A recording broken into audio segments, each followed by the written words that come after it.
Hey everyone, welcome back to Back of the Class number 48. I'm Zach Dionne. I'm Juan Cadavid. I'm not dropping that. Yeah, and the Esteban Serrano, is out. So we're gonna nerd out hard today without him.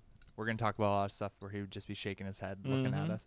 So yeah, we got a great show today. We're gonna talk about Big Sean's comeback and like how we're feeling about it.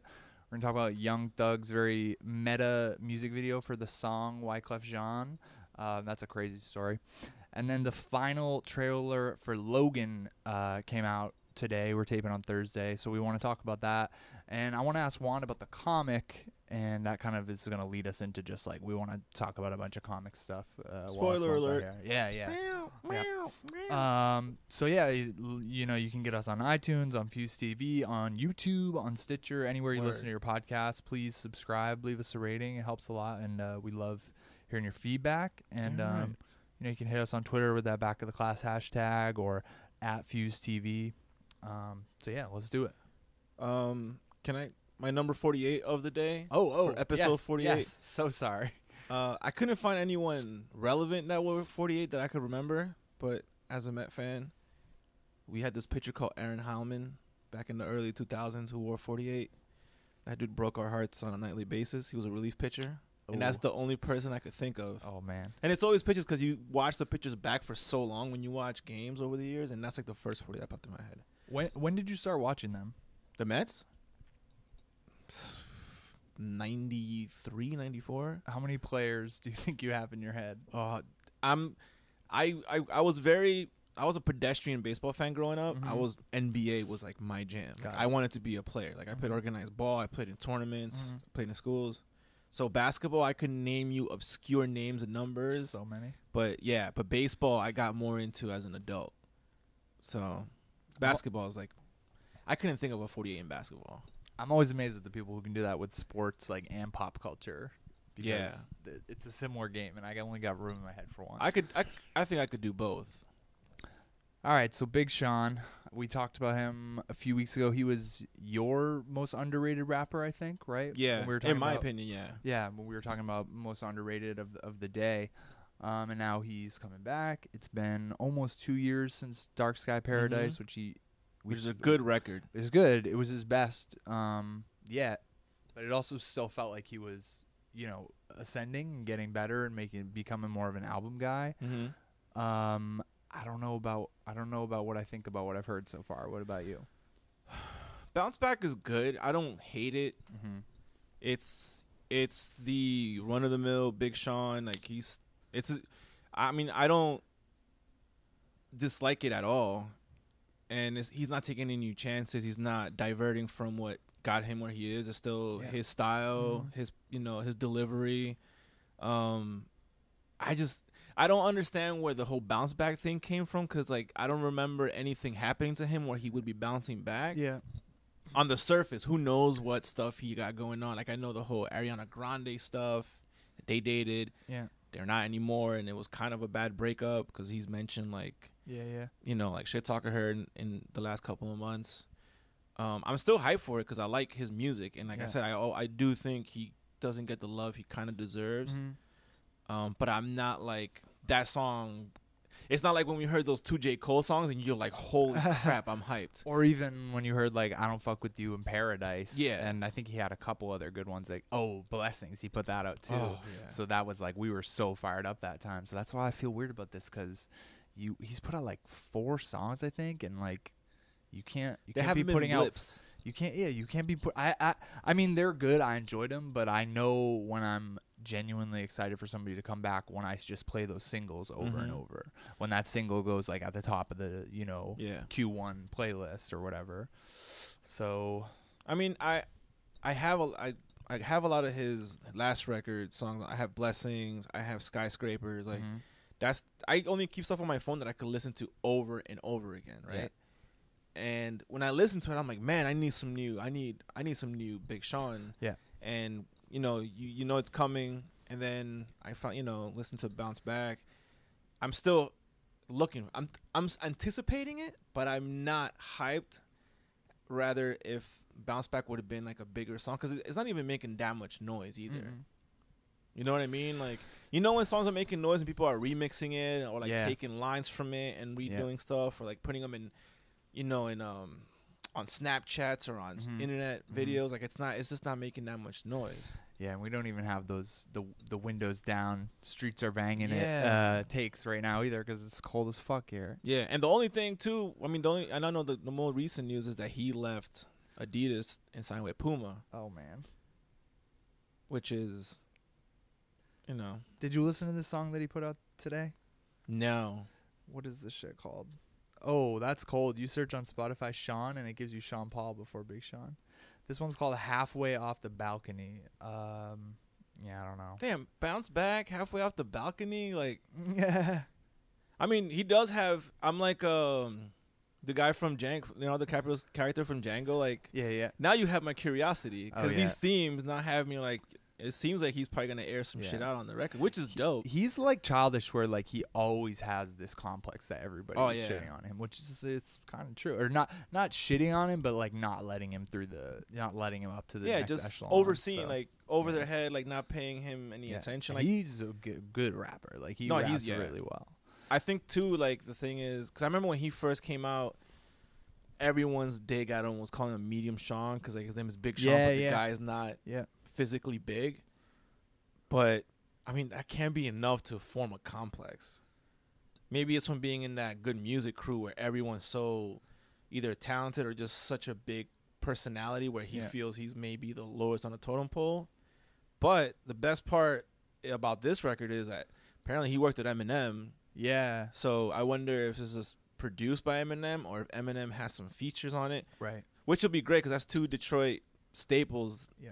And I would love to hear what those two deliveries and those two, you know, wordsmiths, I guess you could say, like how they're gonna play off each other. And just get Eminem on like a big record, on somebody's album that's big. I mean, I think it's been a while. Is this the first time they're on a record together?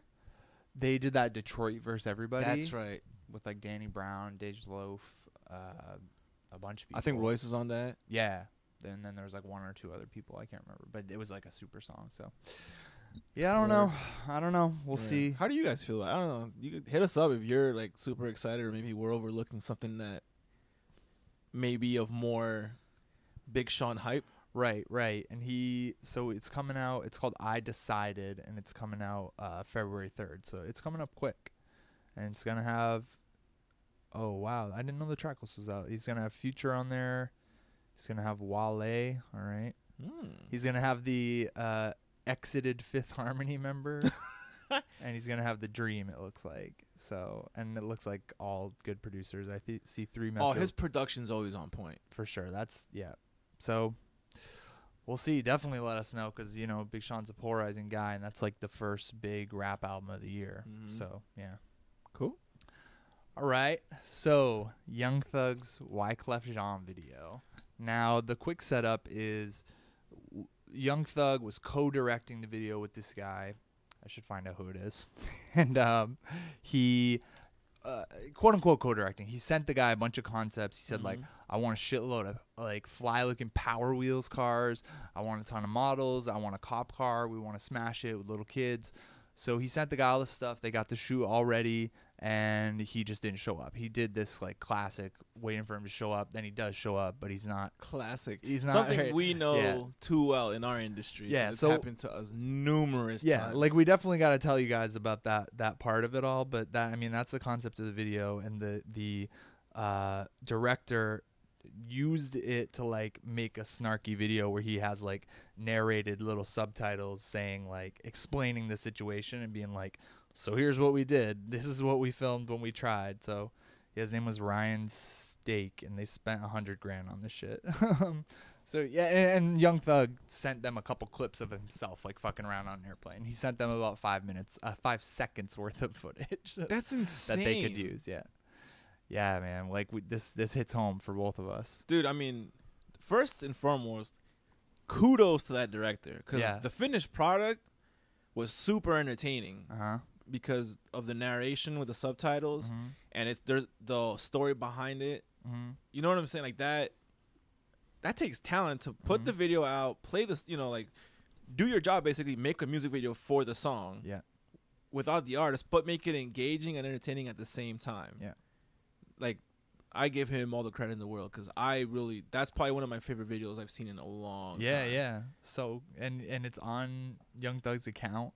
It's the official video. He tweeted it and Instagrammed it. Didn't give any commentary. Doesn't seem to care. But you know what? The fact, all that surrounds it, makes it more popular. Yeah, exactly. Because if you're not a Young Thug fan, somebody goes, "Hey, you see the new Young Thug video?" And it's like, whatever. I don't need to see it. But you're like, dude, he didn't show up for his own music video. You're like, what? Like, and then you just describe to somebody what it is, and you're like, all right, maybe I need to see this because that sounds super interesting. Do you feel surprised that he didn't say anything about like giving like an excuse or saying it, like kind of laughing at it or anything? Because it made him out to be a huge diva. Like they kept telling him he was almost there. 10 hours later, they say he's almost there. He shows up and he wouldn't get out of the car.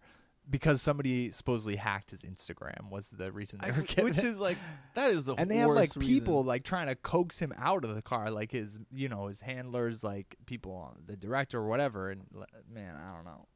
I mean, I'm not the hugest Young Thug fan in the world, so it doesn't change my perspective on him one way or the other.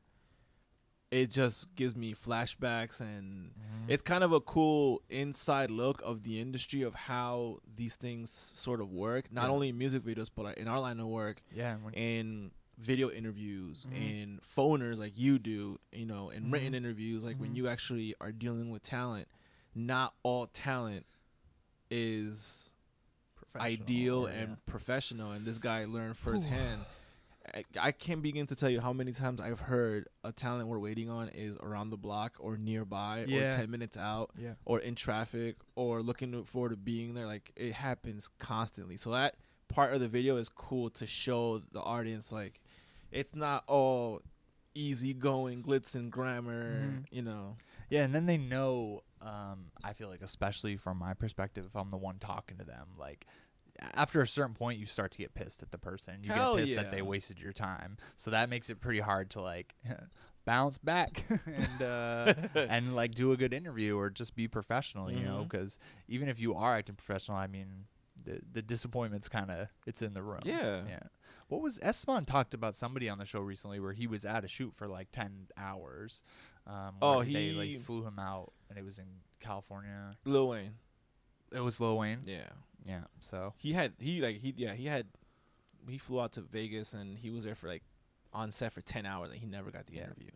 I've been on set for like 4 hours, never got an interview. I've gone to a label to do an interview for like 4 hours and had the artist 5 minutes away for 3 hours. Wow, that's bad. But the crazy part is I called it before, like, the minute we got there, I'm like, this is never happening. And everybody's like, no, it's happening. Like, it has to happen. I'm like, it's not happening. I'm telling you right now, it's probably not going to happen. Well, I think anybody here who's been to a rap show can sympathize. Oh, 100%. Do you think it's going to change people's opinions or the way they look at him, or just... I mean, him in general, just because it's his video and he's like the most don't give a fuck guy, though. Like, if you're one of those put out a song a day people, you clearly, like, you're always just moving forward and you don't really care or to take the time to respond to stuff or to even, like, engage. I mean, every once in a while there's an exception to that where somebody will spaz out and try to have a boxing fight with Chris Brown or something. Well, the other part about the video I think that's cool and eye-opening and that they show is not only him not showing up and then them promising that he's gonna come out the car and all that other bullshit, is how stuff works where concepts and videos get taken off because of standards or because the label doesn't like it or because that's not gonna fly. Like, there was tons of stuff they wanted to do, and he says, like, they wanted to have, like, women in, like, leashes and, like, pulling people, and then they had to change that and then change it again because of label reps and because of this, that, and the third. Like, that's a cool little insight to how shit works. Yeah, and the director being like, they told us not to do this because of, quote, impressionable children. Yeah. And then it just does, like, the sing-along lyrics thing at the bottom with the little ball bouncing from word to word. And it's like, this isn't what you want for an impressionable kid maybe either. I would have loved to have been in that room when he first saw that video. Yeah. When it was delivered to him, and like, the guy finished the video, take a look at it. Like, I would have loved to have been in that room when he I bet he had a tantrum. He privately. had to have had a tantrum. Yeah. And then probably let it out. You think it was the typical blaming everyone else but himself? Probably, yeah. I told him, why you motherfuckers let my Instagram get hacked? Why you get me there so late? It's also like, I told you everything I wanted. Yeah. It's in, you have the audio, you have it in writing. Yeah. Like, I could only imagine. And they could have worked it out for him to not be there. There are many music videos that even don't feature the artist at all, or feature the artist clearly like in a hallway somewhere else, and that's all you get of them. That's such a little kid thing to do. Like, even if that's the excuse, like, be a professional, man. Like, you can't, like, something that, not minuscule, because like they're not, I guess, a big deal. Yeah, getting your shit hacked, but to let there's crew. Yeah, exactly. Yeah, all kinds of people. Yeah, there's then his people started fighting with cops. Yeah. Like then the cops are threatening the whole thing to get shut down. Yeah. Then you have no video, and then you don't know if the producer's gonna get the director's gonna get paid, or like the grip is gonna get paid, or all these people on crew. Like, it's such a colossal self-absorbed, selfish thing to do, man. Yeah. I feel bad for all those women who were there too, man, because it's like, I'm sure you don't get paid great, and you probably one of the most exciting parts is you get to meet a superstar rapper, and you get to hang out and like joke around with them a little bit, and then maybe it takes away some of the weirdness if you feel any weirdness about the fact that you're just like being objectified in the 100,000th rap video. But if the artist isn't even there and you're just like there in the bikini, just like. That's got to be weird. When you use it as I was in the Young Thug video. It's like, you were in the one that he wasn't in. Oh, that's great. Yeah. Oh, well. But I did love they showed a cop who was like on set watching them smash a cop car. Yeah. And he's just standing there like with a blank face. I love that too. Like, they also flew out some random kid from. Yeah. It's like Young Thug flew this kid out from Mississippi. It's like, what? This guy had some weird thoughts about this. Yeah, seriously. All right. Well, that is the first, and I don't know. We'll see, depending on our taste. Maybe the last time we talked. And how many views does it have by now? Like over 1 million already. Yeah, right? we just watched before this. Again, it's Thursday. 3 days, it got 4.5 million. So and it's gonna keep going. Those are good numbers. Because like I said, people who don't even care about Young Thug are just gonna watch it because it's the video of him where he didn't show up, and he'll be.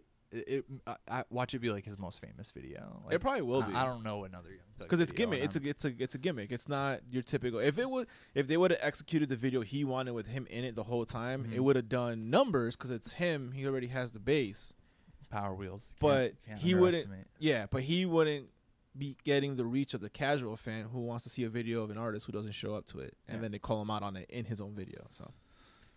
All right, well, definitely let us know what you think, please, because that's another one where we're dying to know. Yep.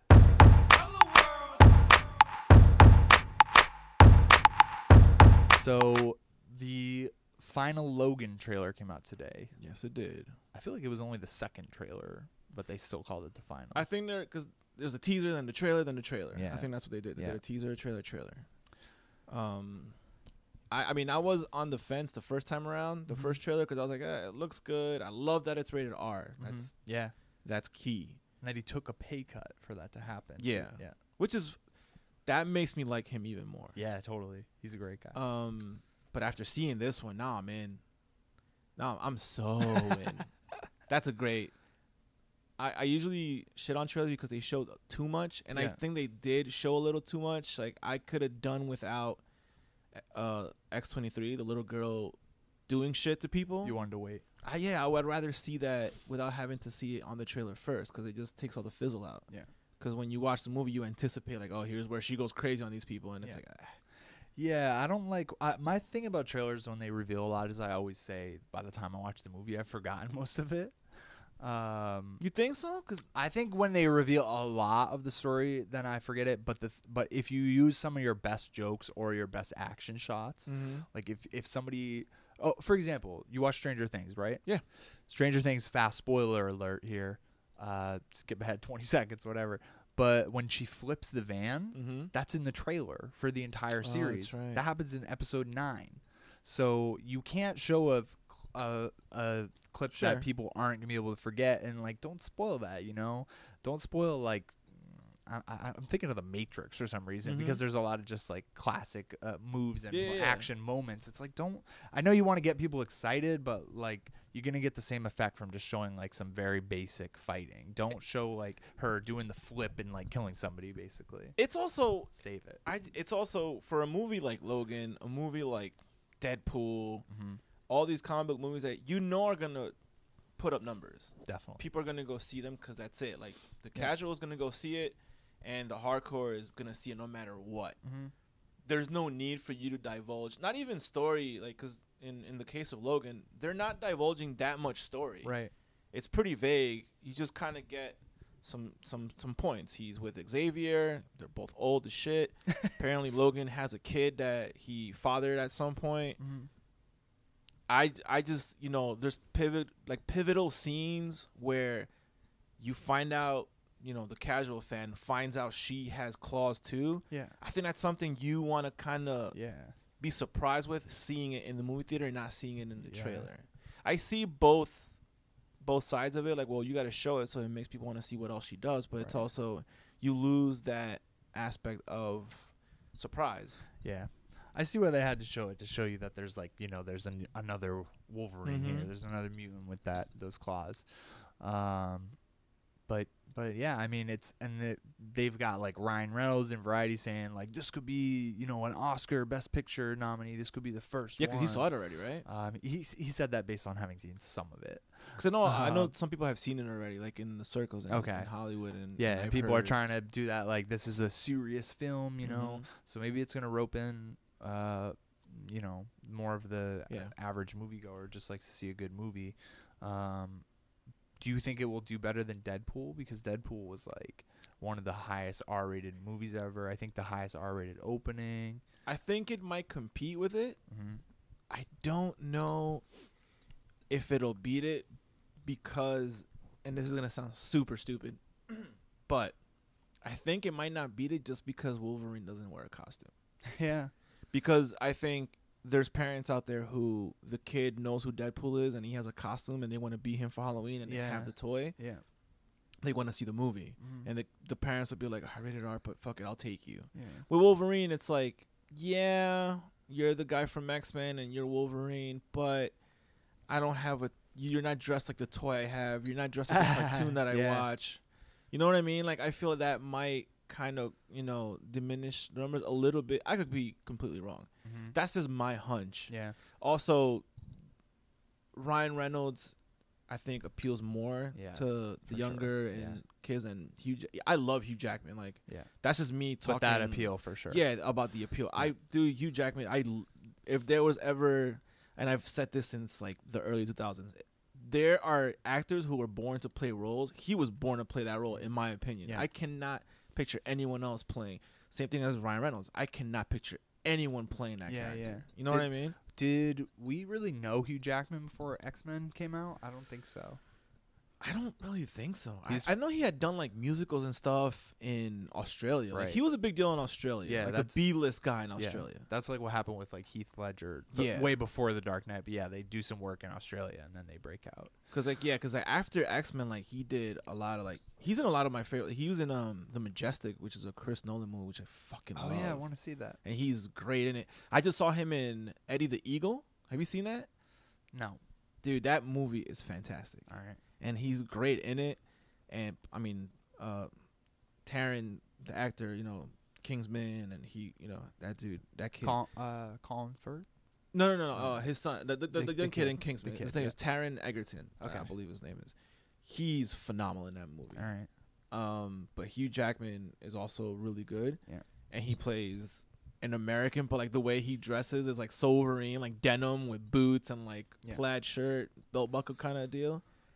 So watching that last weekend made me kind of like, all right, I'm ready to see him play Wolverine. Yeah. And his cameo in fucking the last X-Men movie, Apocalypse, was that was the best part of that movie. Did he fight? Spoiler alert. Yeah, dude, he was Weapon X, like legit Weapon X. Cool. From the comics with the headgear and the wires, like legit Weapon X, and I popped hard when I saw that. Oh man. So like, and he put in work. So we're gonna get rated R version of that. Yeah. So I'm super hyped. I actually I don't think it will make more money now that I think about it. I want to look what the last couple Wolverine movies did, but I do think it's cool. I feel like I wish everybody would turn out for his last movie as Wolverine, but I think they were pretty chill about just like choosing to let it go out in a very specific fashion. You have to explain to somebody that this is Wolverine if they don't know. Sure. And he's not. That costume is not in the marketing and stuff. It's very different tone. So that's cool, man. Trying something new on the last one and like not caring if it gets a smaller audience. Sure. Like, it's also a deep cut. Yeah. The casual comic book fan tell me about the is comic, not man. super familiar with the Old Man Logan storyline. The casual fan knows Wolverine, X-Men. That's how they know they're Wolverine. Yeah. I read the Old Man Logan art that I read was written by Mark Millar. I always get it like it's spelled with an A, but I've heard people say Mark Millar and I've heard people say Mark Millar. Yeah. So I try to do it justice, but to this day I don't know which is the right do one. 50-50 If and anyone out there knows, tell me and I will correct myself and say it right. But he wrote the Old Man Logan story arc. I believe it's a little over 2 years ago. I bought the trade and that series has floored me because it was he's my favorite writer.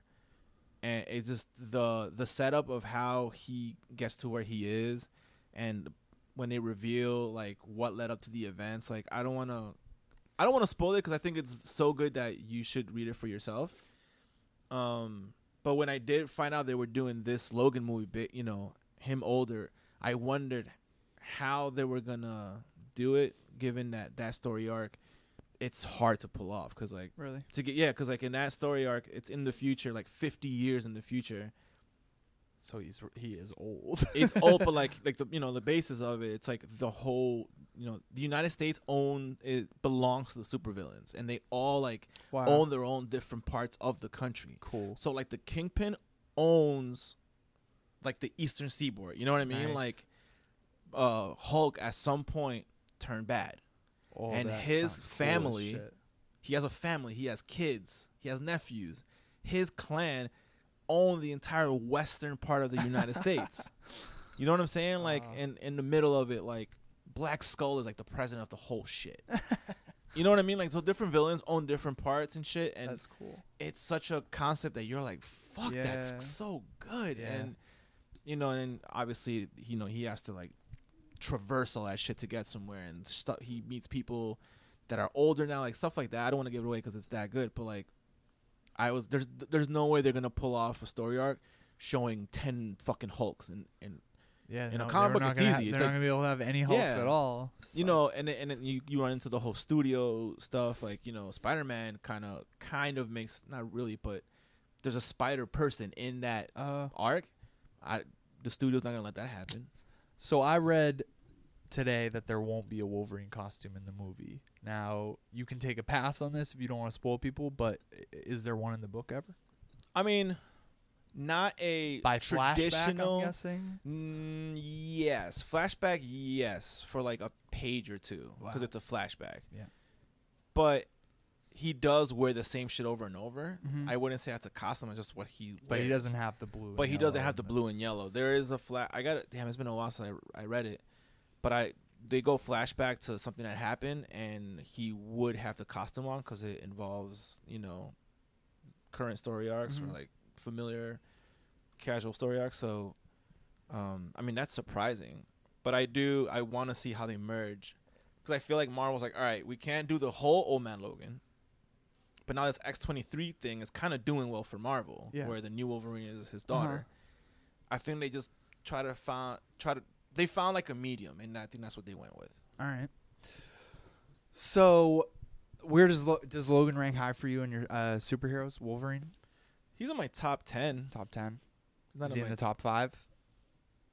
Yeah, he's in top 5. Spider-Man's your number 1 guy, right? Spider-Man. I mean, it's so, and this for any comic book fan, the first question when you ask somebody is DC or Marvel, or overall. Yeah. Because then that's a completely, that's when you got to make some hard. You want to have your top DC guys and your top Marvel guys. I mean, it's easier, because if you say all around, you got to make some fucking cuts, man. Yeah. Like, that's, Like for me, Batman and Spider-Man are neck to neck. Yeah. It depends on what day you ask me. All right. I will tell you who it is. And they're very different, yeah. And they're super different. Yeah. All right. Well, I read way more just non-superhero stuff, basically. But something that's and right now, like the top of 2017, I'm reading a shitload of comics because we just got. I had like. I couldn't use the library for a while, basically. I had like lost a book, and they were like late fees. It was some bullshit. So we were hooked up with the library Mafia's again. coming after you. Yeah, exactly. We're hooked up with the library again. Brooklyn Public Library. They have like ton of branches, and they'll send anything between them. I mean, that's pretty standard library shit, but like that's how I just like rake in the comics because they're expensive, you know. So one thing that will get me into superhero stuff a little bit is if I know the writer, or if it's like a celebrity writer. Sure. So right now out, I have Max Bemis from Say Anything, his book, The Worst X-Man Ever. I don't know if How is it? We interviewed him for a piece, didn't we? We either did. You did a phoner. I think we did a phoner with him. I think we were going to. We were going to, and it never happened. Yeah, okay. Yeah.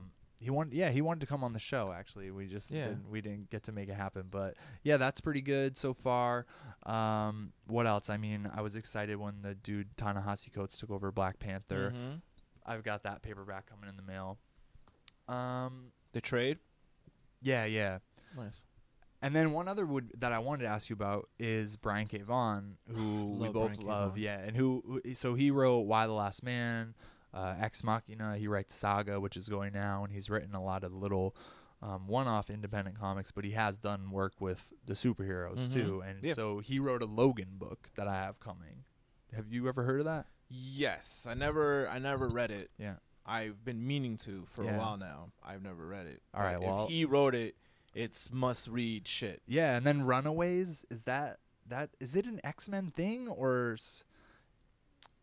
It's like teens with powers. I think there may be mutants. It's like an offshoot. I think, like, dude, now it's I think the one, not fault, but like the one thing Marvel has to kind of get a grip on is just all the offshoots of things, because you have your X-Men that everyone knows, but then now you have your Inhumans. You know what I mean? Then you have your Avengers that everyone knows, and you have your new Avengers, and then all different Avengers. Like, they branch off. I think they get a little too ambitious, and they just do so many different versions of so many characters that it's very hard to keep track. Like, I fucking love Spider-Man, but I'm only reading Spider-Man Miles Morales. But there's the Amazing Spider-Man. Then there's Spider-Man 2099. Then there's Spider-Gwen.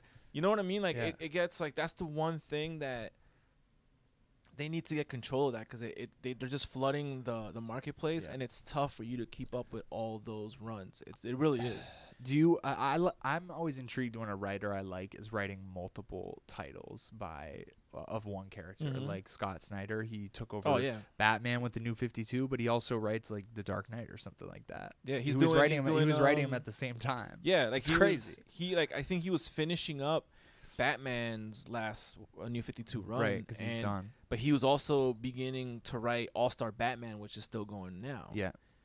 Like, I think Brian Azzarello does the same thing. Like, he works on, like, he's doing Master Race with Frank Miller, but then he's also working on other stuff as well. He just got announced as a new Guardians guy. Oh, word? Yeah. That new, I mean, I'm pretty sure that new Guardians stuff that Axel Alonso was telling us about. Oh, that's right, yeah. Yeah, I think he's I think he's writing, like, the new series. So that's another thing, dude. Like, you have your Guardians, then you have your Rocket Raccoon. Oh, man. Then there's the Star-Lord one. Like, dude, it's just, it's too, like, DC does it, but not to the extent. DC will do, like, the Batman. Yeah. They'll do the Detective Comics. Yeah. And then they'll do, like, like the offshoot of, like, the group of Batmans. I feel like DC's got like 6 Batmans. No, like they do, but they're not as frequent. Like All-Star Batman is like once a month, I believe. Okay. Master Race, Dark Knight was a different Batman. Yeah. A different arc. That's like once every 3 months, every 2 months. The ones that are consistent are Batman, and that's every 2 weeks, which like hurts your pocket. That's every 2 weeks. Yeah. And then then Detective Comics is like every 2 or 3 weeks. But they don't do like dude, there's 5 Spider-Man runs going right now. There's like maybe 3 Batmans consistent going.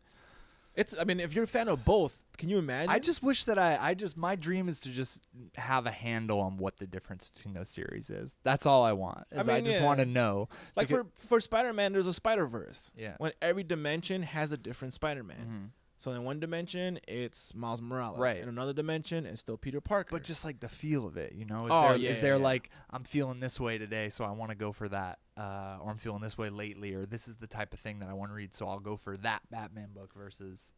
I think they go for like... It's a lot. Oh, you're tired of Peter Parker? Well, here's a black Dominican version of Spider-Man that you can relate to, that you might want to be into. Yeah. And Which, still like, shout out to Marvel. I mean, we've written about them. We've talked to them, like, many times now. But they're just, like, their diversity thing is so... It's great, yeah. Their mission and, like, where they're letting their creators go and encouraging them to go... It's unreal. Like when I've listed out that list of like how you just said, you know, Miles Morales, Black Dominican, and then I'm listing like the Korean American Hulk, Amadeus Cho, Kamala Khan, the Pakistani Miss Marvel who replaced the blonde-eyed, blue-eyed like Carol Danvers. Yeah, it's like the list is long and it's very cool. It's crazy because like DC just keeps it more traditional, but they will drop subtle social. Yeah, you know, like, there was this stuff about Wonder Woman recently that like she absolutely has to be like bisexual because they grew up in a place where it's you know it's only women. Yeah, but they do still have romance and stuff. But like, there's like stuff where like you know I read Green Arrow and then you know that takes place in current you know like in contemporary you know Star City, which is Seattle. They go back and forth. Sometimes Star City in one and it'll be Seattle in another. But, like, they'll touch on little things here and there where it's, like, a reflection of what's going on today, but it's not a direct reference, which is always great. Because, like, you know, comics are kind of an escape, but also it's good for the writers and the artists to kind of let, you know, their kind of views, you know, into their work. Yeah, totally. So what are your favorite, like, non-superhero things? Either current, all-time? Non-superhero, like comics? Like you mean mainstream superhero? Just like not superhero at all comics, like Saga for example. Like dude, I'm a big Brian K. Vaughan fan because Why the Last Man is so fucking good. Perfect. It's just so good. Yeah, and not just because like I'm a sucker for concept. If you give me a concept that is really different. And something that is engaging, I'm in. But the way that series is written, the relationships, the things you never think about that what would... Like, you know, like when your power goes out, and you never really know what you're missing till it's gone. So, like, you're like, all right, the power's I can't watch TV. I guess I'll go read my book. And it's like nighttime, and you... Oh, I can't turn the light on or the lamp on to read. You know what I mean? Like, you kind of, like, go through, like, this, like, chain reaction of what... That's basically when I'm reading Why the Last Man, and for those who don't know, it's basically about the last man on Earth. Like literally, it's one dude. All men died in one second. And the entire world is populated by women. But like, it takes you through, and you get to certain parts. You're like, holy shit, I never thought about that. Yeah, right. Exactly. He has the concept, but he also has the imagination. And he also explores like deep into his concepts in his books. Like.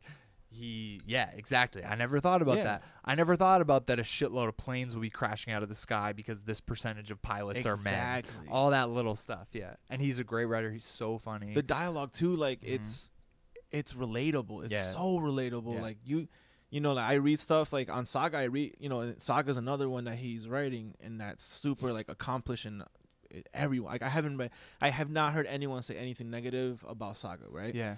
But I read Saga, and this takes place like this is like sci-fi, like the definition of sci-fi. It takes place in like, you know, another universe, different races. There's conflicts between different races and different planets and moons and all this other shit.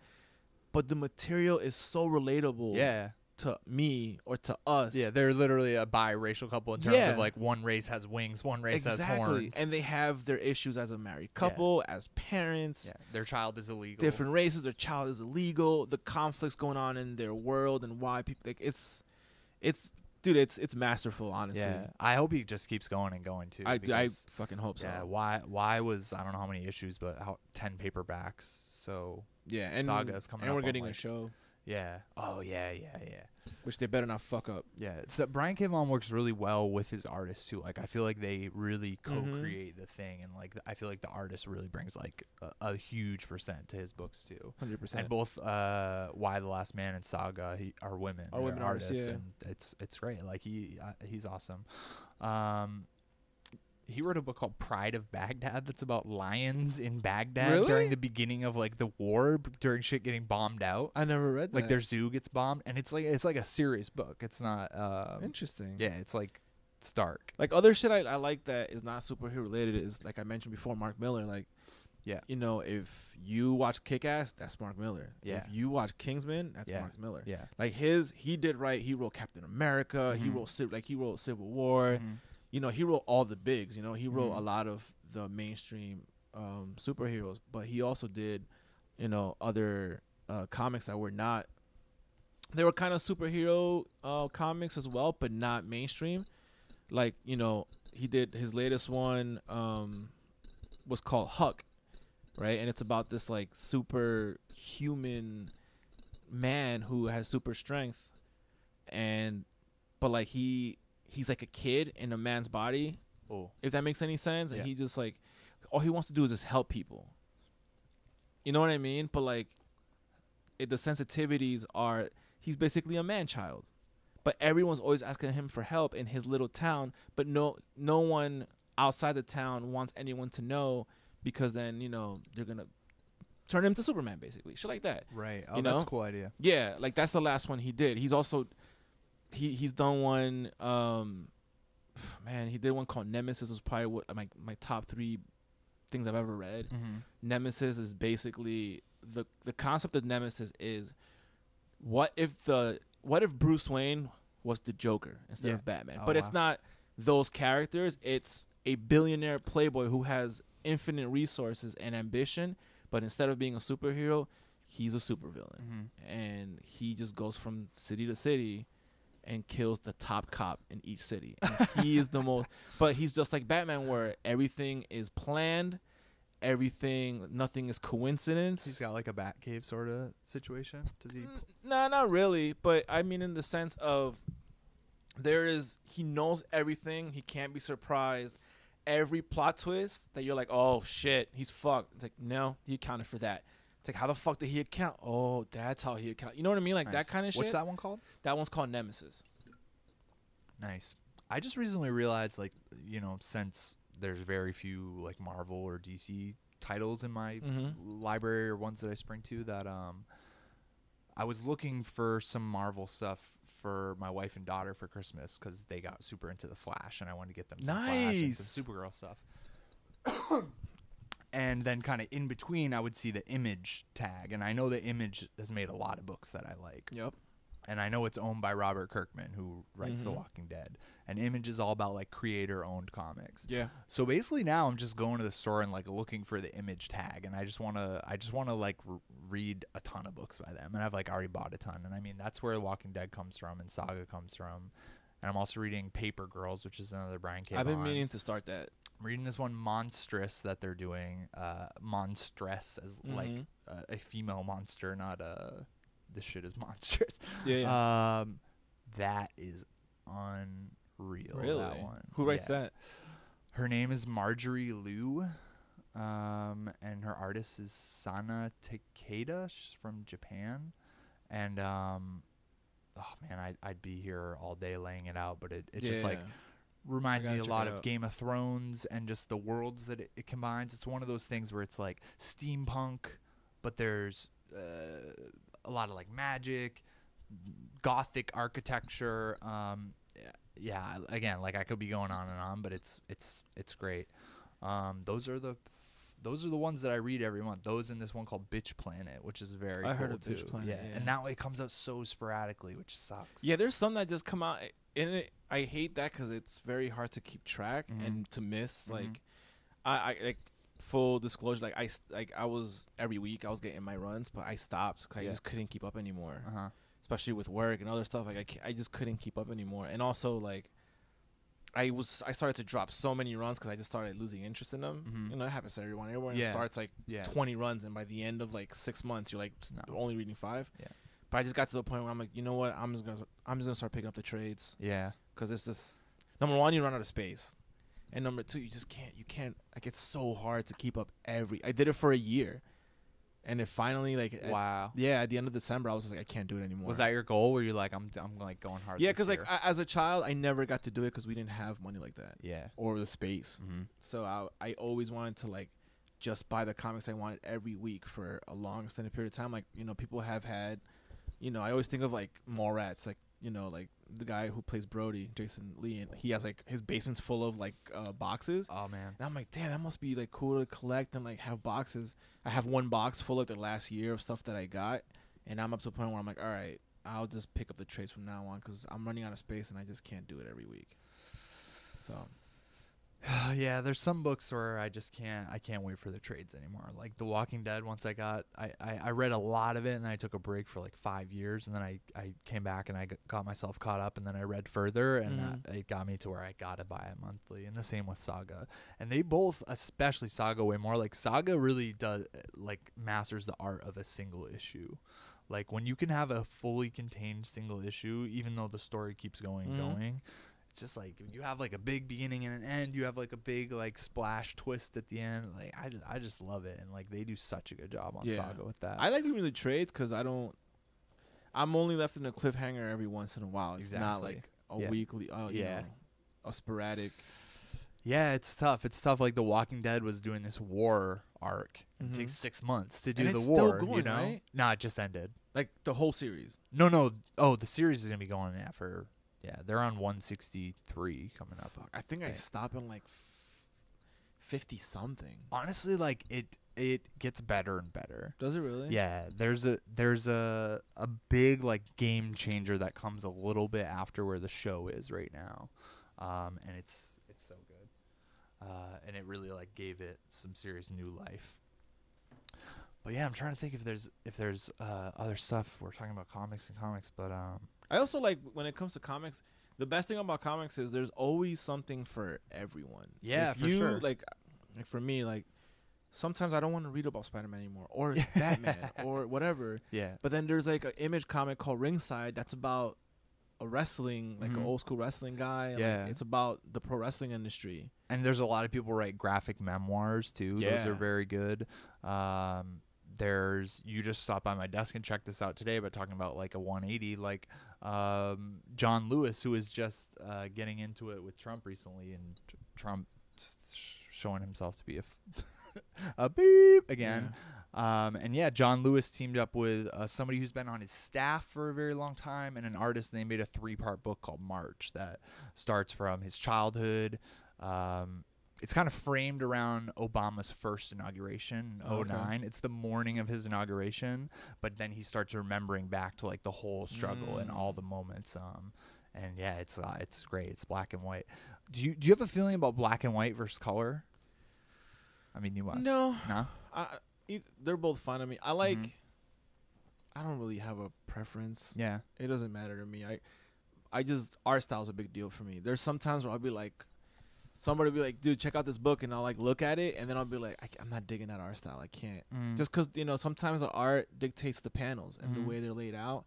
And me personally, like I love anime, but I can't do manga because of the way you read it. You know, in Japan they read it backwards, and in the English versions they still, most of them, not all of them, but most of them still, that's the way. And I've like, never tried I can't. it. Yeah. And also they cram they're black and white, but they cram so much into each page and each panel that I just, sometimes I just get overwhelmed. I'm like, I just can't. I'll get lost reading this. Yeah, you're right. I mean, I always think about it when I'm reading The Walking Dead, because that's my only comic I read regularly. That's black and white, and I'm like, this is very different from the other books, but it's also not different. Yeah. And I'm still trying to figure it out. My feelings about the two of them. I guess you don't get hung up just sitting and looking at the page for a long time as much if it's black and white. Sure. You know? Yeah. So I've just got so much stuff coming for. Oh, I'm gonna read Scalped, or I'm gonna try to read it. Have you ever read that? No. Do you know about it?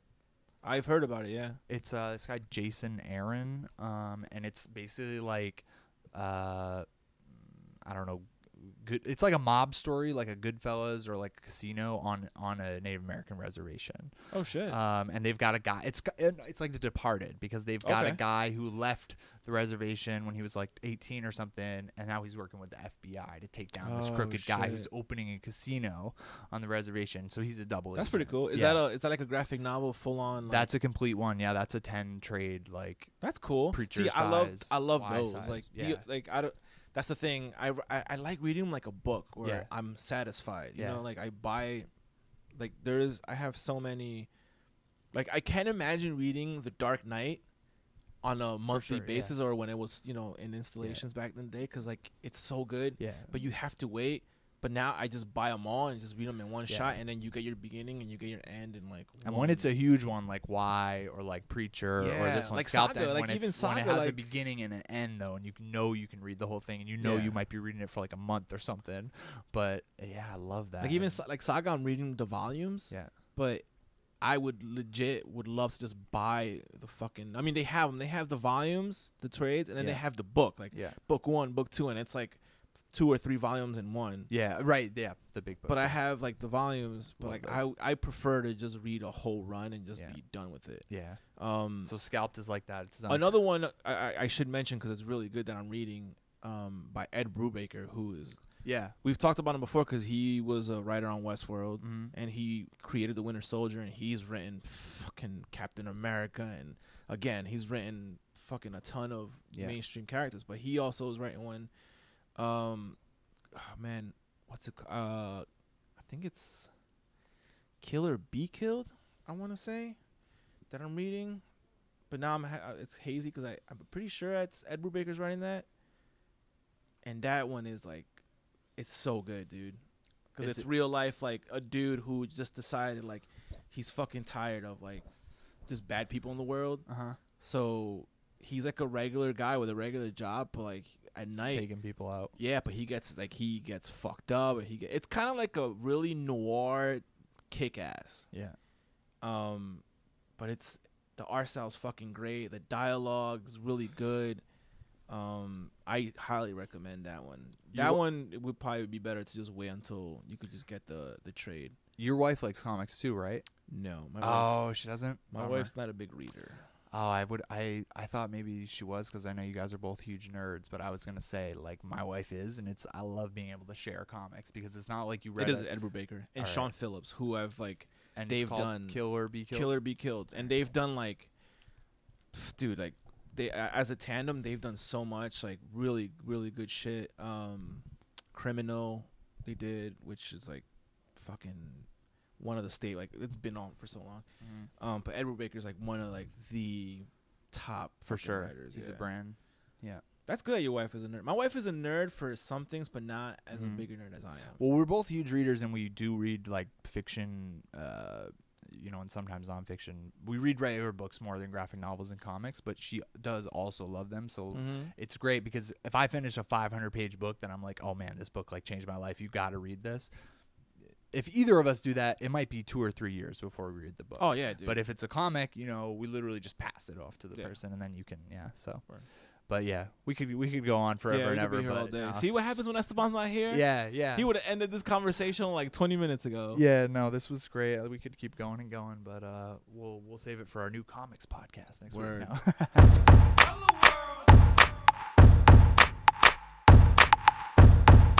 Real quick, what are you listening to this weekend? Oh, what am I listening to? Wow. I made a playlist of all my favorite albums of last year, and I've just been like banging it. It's great. And that's led me back into like listening to the Childish Gambino a lot. Even the Drake, still checking out the Kid Cudi. It's a big mix right now. I'm not obsessed with anything. I told you I saw that movie Eddie the Eagle, and it takes place in the 80s. So like the soundtrack is very 80-ish, but like 80 electronic 80s with like sprinkled 80s hits in it, but it's so good. So I'm a nerd. It's like when I like soundtracks, I just go in and I'm like the one that was playing in that one scene, and then I find out which one it is and I download it. So I've been listening to that soundtrack. And then I found this 70s band called Yes. You ever heard of them? I heard of them, but I don't know. So I watched this anime, JoJo's Bizarre Adventure. Okay.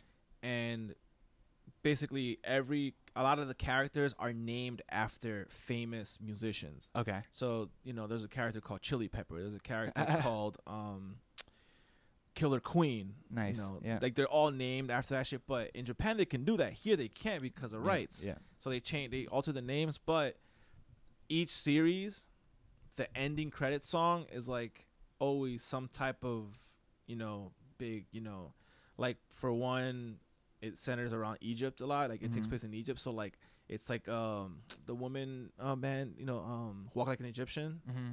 What's the name of the group? Anyway, that's like the ending credit song. So for the series I'm watching now, the ending credits was some song, and I was like, damn, that shit sounds so good. So I YouTubed it, and it's this band called Yes. Right. And now you're getting hooked, into it, dude. Yeah, and it's right. and I feel like it's so obscure. Yeah. But it's so good, and it's like funk, like kind of like Eagles sounding. But the name of the song that I got hooked on is called Roundabout. Yes. Okay. It's just so good, man. Because I know I know that band has like 1 or 2 hits because that band's name is in my memory. But people have sampled them. Yeah. Like Dance Machine sampled Roundabout, I believe. I'm just a dance machine. All like right. a lot of the chords in that sampled Yes. But like they're in the vein of like Rush, like that really like nice, okay. Instrumentally, All right, I'm gonna 8-minute songs. Yeah, like they're fucking awesome. So like that's the coolest shit. I love discovering shit like that I would have never discovered if I didn't watch fucking anime. Yeah. So. When you mentioned soundtrack too, we watched the Truman Show last night to show the kid, good. and that has a great soundtrack. I'm gonna dig that up. Dude, that piano was that made for that movie, or was that around before that? There's a lot of classical music in it, but there is a soundtrack when there's like sweeping strings and shit like that. But like that was that like always around, or is that that just was for the that song. movie? That was the song already. Yeah, that's okay, cool. Yeah, because I remember after that movie, that song was everywhere. People's alarms, like that shit was everywhere. Yeah. Cool, man. All right, everybody. Well, Esteban hopefully we'll all be together next week. I think it'll be a little earlier because I'm going on a birthday trip. Nice. So yeah, but thanks for listening. And you'll probably expect a rant from Esteban about our comic talk today, and he's gonna probably be like, "I'm going for a rebuttal. Weekend. This turns into a comic fest." All right. Cool. Peace. All right. Thanks, you guys.